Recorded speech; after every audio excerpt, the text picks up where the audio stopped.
आप अपना मील का साइकिल ठीक कीजिए, एक्सेसिव कैफीन का इंटेक मत कीजिए, योगा मेडिटेशन कीजिए। This is very important. Morning में आपको एटलीस्ट 15 टू 20 मिनट्स योगा करना है सुबह उठ के, और ब्रिस्क वॉकिंग करना है बाहर जाके। अगर आपको हेडेक हो रहा है तो कमरे का जो लाइट है वो डिम रखिए, एनवायरनमेंट को थोड़ा काम रखिए, तो जिससे वो प्रेसिपिटेट नहीं होगा।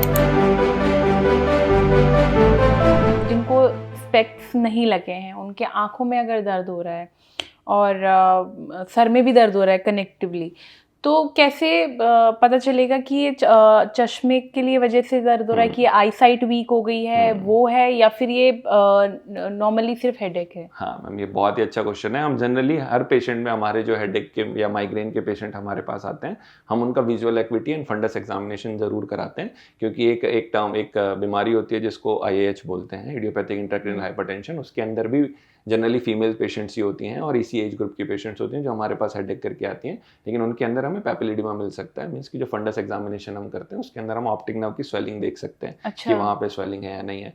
अगर वो नहीं है तो हम विजुअल एक्विटी देख सकते हैं। अगर पेशेंट को स्पेक्स है और पेशेंट को लगाने हैं तो हम उनको बिल्कुल सलाह देते हैं कि आप इस चीज़ को लगाइए। तो हम रेगुलरली स्क्रीन करते हैं हमारे हेडेक के पेशेंट्स को for visual acuity and fundus examination. अच्छा, तो जिन लोगों को माइग्रेन का प्रॉब्लम रहता है और जिन लोगों को हेडेक का प्रॉब्लम रहता है, उनके लिए कोई मैसेज देना चाहेंगे? मतलब how to prevent the migraine problems और हेडेक प्रॉब्लम्स? अगर जैसे आपने बताया बहुत सारे ट्रिगर पॉइंट्स हैं हेडेक के भी और माइग्रेन की, तो अब वो लाइफस्टाइल कहें, चाहे वो डाइट कहें, या फिर आपका स्लीप पैटर्न कहें, जी, तो क्या है हाउ टू प्रिवेंट? हाँ, तो ये जो उनके लिए मैसेज रहेगा फर्स्ट ऑफ ऑल कि यू आर नॉट अलोन, कि बहुत सारे लोग हैं जो इस चीज़ से पीड़ित हैं, जिनको इस चीज़ से बहुत ज़्यादा परेशानी है, और इस चीज़ को पूरी तरीके से मैनेज किया जा सकता है। It's a completely manageable thing. It's not like that कि ये अनट्रीटेबल डिजीज़ है जिसको हम ठीक नहीं कर सकते। It's completely manageable thing.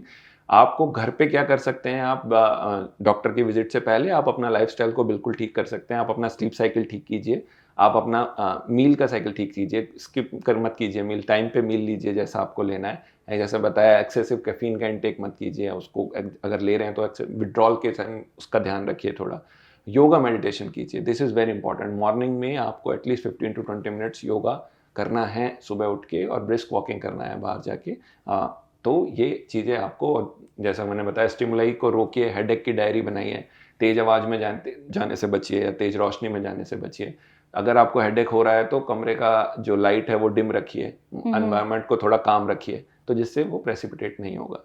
अच्छा, जैसे गर्मियों में भी ना सीवियर हेडेक के काफ़ी केसेस आते हैं, तो गर्मियों में हेडेक के चांसेस क्यों बढ़ जाते हैं? Because of dehydration ma'am. अच्छा। बिकॉज ऑफ डिहाइड्रेशन की वजह से, जो हमारा जो इस पूरा सिस्टम होता है, ये डिहाइड्रेशन की वजह से वो एक्टिवेट हो जाता है। तो अगर वो प्रेसिपिटेट, जैसे मैंने बताया, अगर वो ऑलरेडी पेशेंट उसके लिए नॉन नॉक्शियस स्टिमुलस के लिए अगर वो प्रेसिपिटेट हो रहा है तो वो आसानी से प्रेसिपिटेट हो जाता है उस चीज़ में। तो dehydration is very important. One thing is hydration maintain करना चाहिए। अच्छा, तो कितना दिन में कितना पानी पीना जो है एटलीस्ट 2.5 to 3 लीटर्स जो दिन का आपको इंटेक होना चाहिए।